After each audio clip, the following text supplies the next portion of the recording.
दोस्तों, इस वीडियो में हम आपको उत्तर प्रदेश के 10 सबसे खतरनाक डॉन के बारे में बताने वाले हैं। दोस्तों, आपको बता दें कि इसमें से ज़्यादातर डॉन को यूपी पुलिस ने गिरफ्तार करके सलाखों के पीछे डाल दिया है। वहीं कुछ गैंगस्टर पुलिस द्वारा किए गए एनकाउंटर में मारे जा चुके हैं। जो गैंगस्टर अभी भी फरार चल रहे हैं, यूपी पुलिस उन्हें पकड़ने में जुटी हुई है। दोस्तों, अगर आपको लगता है कि इस लिस्ट में किसी का नाम छूट गया तो आप कमेंट करके जरूर बताएं। हम जब भी इस वीडियो का पार्ट 2 बनाएंगे तो आपके द्वारा कमेंट किए गए नामों को जरूर शामिल करेंगे। दोस्तों, इस लिस्ट में 10वें नंबर पर नाम आता है मुजफ्फरनगर के कुख्यात गैंगस्टर अमित भूरा का। इस पर हत्या के प्रयास और लूट के दर्जनों आपराधिक मामले दर्ज हैं। इसने पहली बार वर्ष 2002 में हत्या की वारदात को अंजाम दिया था और इसके बाद एक एक करके कई वारदातों में इसका नाम जुड़ता चला गया। पुलिस ने इसे गिरफ्तार भी कर लिया था, पर फरवरी 2011 में पेशी के दौरान यह फरार हो गया। फरार होने के बाद इसने कई वारदातों को अंजाम दिया। जून 2011 में इसे फिर से गिरफ्तार कर लिया गया, पर 3 साल जेल में रहने के बाद यह फिर फरार हो गया। आखिरकार दिसंबर 2015 में इसे फिर से गिरफ्तार कर लिया गया और फिलहाल अभी यह जेल में सजा काट रहा है। दोस्तों, इस लिस्ट में 9वें नंबर पर नाम आता है राहुल खट्टा का। इस पर हत्या, अपहरण और रंगदारी के दर्जनों आपराधिक मामले दर्ज थे। आपको बता दें कि वर्ष 2013 में इसने पशु व्यापारी से 14 लाख की लूट की और इसके बाद वह आगे बढ़ता चला गया। इसके बाद इसने जुलाई 2013 में हरचंदपुर गांव के एक ठेकेदार की गोलियों से भूनकर हत्या कर दी थी। आगे चलकर इसने हत्याओं का सिलसिला रोक दिया और सिर्फ अपहरण, फिरौती और रंगदारी को अपना मुख्य व्यवसाय बना लिया था। पुलिस लगातार इसकी तलाश में जुटी हुई थी। इसी बीच जून 2015 में पुलिस को सूचना मिली कि यह अपने साथियों के साथ एक व्यापारी से रंगदारी वसूलने आने वाला है। पुलिस ने तुरंत इलाके को घेर लिया और जैसे ही राहुल खट्टा अपनी कार से आया, पुलिस ने मुठभेड़ में उसे मार गिराया। दोस्तों, इसके बाद 8वें नंबर पर नाम आता है जौनपुर के कुख्यात गैंगस्टर मुन्ना बजरंगी का। इस पर हत्या के प्रयास और रंगदारी के कुल 40 से भी ज़्यादा आपराधिक मामले दर्ज थे। दोस्तों, आपको बता दें कि 17 साल की उम्र में ही इस पर पहला मुकदमा दर्ज हो गया था और इसके बाद एक एक करके कई आपराधिक घटनाओं को इसने अंजाम दिया। वर्ष 2005 में इस पर मुहम्मदाबाद के बीजेपी विधायक कृष्णानंद राय की हत्या का आरोप लगा। इस घटना के बाद यह यूपी का मोस्ट वांटेड अपराधी बन गया था। कृष्णानंद हत्याकांड के बाद लोग मुन्ना बजरंगी के नाम से कांपने लगे थे। भाजपा विधायक की हत्या के अलावा भी इस पर दर्जनों आपराधिक मामले दर्ज थे। इसी वजह से इस पर 7 लाख रुपए के इनाम की घोषणा भी कर दी गई थी। यूपी पुलिस और एसटीएफ लगातार इसकी तलाश में जुटी हुई थी। इसी बीच अक्टूबर 2009 को दिल्ली पुलिस ने इसे मुंबई के मलाड इलाके से गिरफ्तार कर लिया था। कई सालों तक जेल में रहने के बाद 9 जुलाई 2018 को बागपत की जिला जेल में इसकी गोली मारकर हत्या कर दी गई थी। पुलिस सूत्रों के अनुसार जेल के अंदर बंद मुन्ना बजरंगी और उत्तराखंड के कुख्यात सुनील लाठी में किसी बात को लेकर विवाद हो गया, जिसके बाद सुनील लाठी ने गोली मारकर मुन्ना बजरंगी की हत्या कर दी थी। दोस्तों, इस लिस्ट में 7वें नंबर पर नाम आता है पश्चिम उत्तर प्रदेश के कुख्यात बदमाश अनिल दुजाना का। इस पर हत्या, लूट और रंगदारी के कुल 20 से भी ज़्यादा आपराधिक मामले दर्ज हैं। शुरुआती दिनों में यह नरेश भाटी गैंग से जुड़ा हुआ था। कहा जाता है कि अनिल दुजाना के भाई जय भगवान दुजाना की हत्या सुंदर भाटी गिरोह के लोगों ने की थी। इसी वजह से अनिल दुजाना और सुंदर भाटी एक दूसरे की मौत के प्यासे हैं। फिलहाल अनिल दुजाना पिछले कई सालों से जेल में बंद है, लेकिन जेल में बंद होने के बावजूद मर्डर और लूटपाट की घटनाओं में इसके गिरोह का नाम आने से इसके नाम की दहशत बनी हुई है। दोस्तों, जनवरी 2012 में पुलिस ने अनिल दुजाना को गिरफ्तार कर लिया था। जेल में बंद होने के बावजूद यह जेल से ही अपनी गैंग का संचालन करता था। आपको बता दें कि वर्ष 2016 में इसने जेल में रहते हुए जिला पंचायत चुनाव का नामांकन भरा था और यह चुनाव इसने 10,000 वोटों से जीत भी लिया था। इसके सामने चुनाव में खड़े संग्राम सिंह को बुलेट प्रूफ जैकेट पहनकर चुनाव प्रचार करना पड़ा था। इतना ही नहीं, संग्राम सिंह को किसी मंत्री से ज़्यादा सुरक्षा दी गई थी। फिलहाल अभी अनिल दुजाना जेल में बंद है और सजा काट रहा है। दोस्तों, इस लिस्ट में 6वें नंबर पर नाम आता है गौतम बुद्ध नगर के कुख्यात अपराधी सुंदर भाटी का। इस पर हत्या, लूटपाट और रंगदारी के कुल 40 से भी ज़्यादा आपराधिक मामले दर्ज हैं। इसने 1993 में जुर्म की दुनिया में कदम रखा और दनकौर निवासी मदन शर्मा की हत्या इसके द्वारा किया गया पहला कत्ल था। इसके बाद इसने कई वारदातों को अंजाम दिया। पुलिस लगातार इसकी तलाश में जुटी हुई थी। आखिरकार वर्ष 2014 में यूपी पुलिस ने काफ़ी मशक्कत के बाद सुंदर भाटी को गिरफ्तार कर लिया था। उस दिन वह अपने परिवार वालों से मिलने अपने कुछ साथियों के साथ घर पर आया हुआ था। इस बात की खबर पुलिस को लग गई। पुलिस ने गांव को घेर लिया और उसके निकलते ही सुंदर भाटी को गिरफ्तार कर लिया गया था। फिलहाल अभी यह जेल में सजा काट रहा है। दोस्तों, इसके बाद लिस्ट में 5वें नंबर पर नाम आता है पश्चिमी उत्तर प्रदेश के कुख्यात डॉन उधम सिंह का। इस पर अपहरण, लूट और हत्या के कई आपराधिक मामले दर्ज हैं। मेरठ पुलिस ने इसे गिरफ्तार करके सलाखों के पीछे डाल दिया था। हालांकि मेरठ जेल में इसकी पैठ को देखते हुए बाद में इसे गाजियाबाद जेल में शिफ्ट कर दिया गया।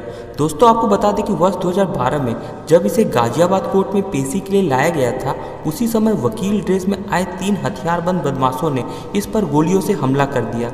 इस हमले में एक गोली उधम सिंह की कनपटी में लगी थी, जिससे यह घायल हो गया था। फिलहाल अभी यह जेल में सजा काट रहा है।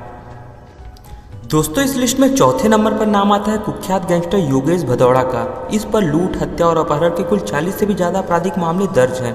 आपको बता दें कि शुरुआती दिनों में योगेश भदौड़ा और उधम सिंह दोस्त हुआ करते थे, पर वर्चस्व की लड़ाई ने दोनों को एक दूसरे का दुश्मन बना दिया। दोनों पक्षों के बीच चली आ रही गैंगवार में अब तक कई लोग मारे जा चुके हैं। वर्ष 2012 में इस पर गाजियाबाद की कोर्ट में दिन दहाड़े उधम सिंह पर हमला करने का आरोप लगा था। इस हमले में 3 लोग घायल हो गए थे। इसके बाद से यूपी पुलिस लगातार इसकी तलाश में जुटी हुई थी। आखिरकार मार्च 2013 में यूपी पुलिस और क्राइम ब्रांच की संयुक्त टीम ने योगेश भदौड़ा और उसकी गैंग के 5 सदस्यों को गिरफ्तार कर लिया था। गिरफ्तारी के समय पुलिस को इसके पास से कार्बाइन तथा बंदूकों का जखीरा मिला था। पुलिस ने बताया कि उन्हें सूचना मिली थी कि कुख्यात इनामी बदमाश योगेश भदौड़ा अपने कुछ साथियों के साथ शताब्दी नगर में मौजूद है। पुलिस टीम मौके पर पहुंची और बदमाशों को घेर लिया। खुद को चारों ओर से घिरा पाकर योगेश भदौड़ा और उसके साथियों ने पुलिस पर फायरिंग शुरू कर दी। इसके बाद पुलिस ने भी जवाबी हमला किया। अंततः योगेश भदौड़ा और उसके 5 साथियों को गिरफ्तार करके सलाखों के पीछे डाल दिया गया। दोस्तों इस लिस्ट में तीसरे नंबर पर नाम आता है ब्रिजेश सिंह का। इसने जुर्म की दुनिया में कदम अपने पिता की हत्या का बदला लेने के लिए रखा। आपको बता दें कि वर्ष 1984 में वाराणसी के धरहरा गांव में ब्रिजेश सिंह के पिता की हत्या कर दी गई थी। इस हत्या को उनके सियासी विरोधी हरिहर सिंह और पांचू सिंह ने अपने साथियों के साथ मिलकर अंजाम दिया था। पिता की मौत ने इसके मन में बदले की भावना को जन्म दिया और इसी बदले की भावना ने इसे अपराध की दुनिया में कदम रखा। मई 1985 में इसने हरिहर सिंह की दिन दहाड़े गोलियों से भूनकर हत्या कर दी। यह पहला मौका था जब इसके खिलाफ थाने में मामला दर्ज हुआ। इसके बाद से यह फरार हो गया। दोस्तों आपको बता दें कि हरिहर सिंह की हत्या के बाद भी ब्रिजेश सिंह का गुस्सा शांत नहीं हुआ, क्योंकि उसे उन सभी लोगों की तलाश थी जिन्होंने इसके पिता की हत्या में हरिहर का साथ दिया था। 9 अप्रैल 1986 के दिन बनारस का सिकरौला गांव गोलियों की आवाज़ से गूंज गया था। दरअसल उस दिन ब्रिजेश सिंह ने अपने पिता की हत्या में शामिल सभी 5 आरोपियों को एक साथ गोलियों से भूनकर उनकी हत्या कर दी थी। इस वारदात के बाद ब्रिजेश सिंह को पहली बार गिरफ्तार किया गया था। गिरफ्तार करने के बाद इसे जेल भेज दिया गया, जहां इसकी मुलाकात त्रिभुवन सिंह से हुई और देखते ही देखते दोनों में अच्छी दोस्ती हो गई। दोस्तों इस लिस्ट में दूसरे नंबर पर नाम आता है बाहुबली नेता मुख्तार अंसारी का।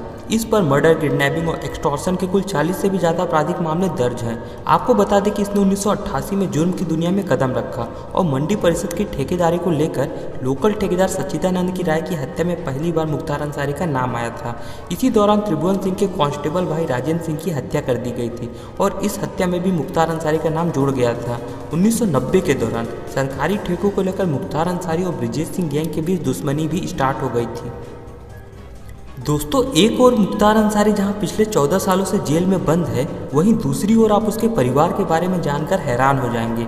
दोस्तों मुख्तार अंसारी के दादा आज़ादी के पहले इंडियन नेशनल कांग्रेस के अध्यक्ष रह चुके थे। वहीं इसके नाना महावीर चक्र विजेता थे। इसके चाचा देश के उपराष्ट्रपति रह चुके हैं। दोस्तों मऊ से पिछले 5 बार के विधायक मुख्तार अंसारी के परिवार का एक गौरवशाली इतिहास रहा है।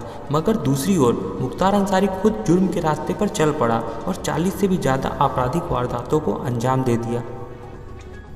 दोस्तों इस लिस्ट में पहले नंबर पर नाम आता है श्री प्रकाश शुक्ला का। यह एक ऐसा नाम था जिससे जनता ही नहीं, यूपी पुलिस और नेता भी खौफ खाते थे। इसका जन्म गोरखपुर के ममखोर गांव में हुआ था। शुरुआती दिनों में यह अपने गांव का एक मशहूर पहलवान हुआ करता था। 1993 में एक युवक की हत्या इसके द्वारा किया गया पहला गुनाह था। इसके बाद इसने एक एक कर कई वारदातों को अंजाम दे दिया। उस समय पुलिस के पास इसकी कोई तस्वीर तक नहीं थी। इन सब गुनाहों के साथ साथ पूरब से लेकर पश्चिम तक रेलवे के सभी ठेकों पर इसका राज चलता था। श्री प्रकाश शुक्ला के ताबड़तोड़ अपराध सरकार और पुलिस के लिए सिरदर्द बन गए थे। सरकार ने इसके खात्मे का मन बना लिया और इससे निपटने के लिए स्पेशल टास्क फोर्स का निर्माण किया गया। दोस्तों वर्ष 1997 में पहली बार श्री प्रकाश शुक्ला और पुलिस के बीच मुठभेड़ हुई थी। इस मुठभेड़ में श्री प्रकाश शुक्ला तो बच निकला था, पर पुलिस का एक जवान शहीद हो गया था। इसके बाद वर्ष 1998 में इसने बिहार के तत्कालीन मंत्री बृज बिहारी प्रसाद की गोली मारकर हत्या कर दी थी। आगे चलकर इसने यूपी के तत्कालीन मुख्यमंत्री कल्याण सिंह की सुपारी ले ली। 6 करोड़ रुपए की सुपारी लेने की खबर स्पेशल टास्क फोर्स के लिए बम गिरने के समान थी। इसी बीच सितंबर 1998 में स्पेशल टास्क फोर्स को खबर मिली कि शिव प्रकाश शुक्ला दिल्ली से गाजियाबाद की तरफ आ रहा है। इसके बाद एसटीएफ ने इसका पीछा करना शुरू कर दिया और जैसे ही इसकी कार इंदिरापुरम के सुनसान इलाके में दाखिल हुई, एसटीएफ ने मुठभेड़ में श्री प्रकाश शुक्ला को मार गिराया। दोस्तों, तो ये थी यूपी के टॉप 10 डॉन। अगर ये वीडियो आपको अच्छी लगी है तो लाइक और शेयर जरूर करें। इसी तरह की और वीडियो के लिए हमारे चैनल को सब्सक्राइब करें। अगली वीडियो आप किस पर चाहते हो नीचे कमेंट करके बताओ। मिलते हैं अगली वीडियो में, तब तक के लिए धन्यवाद।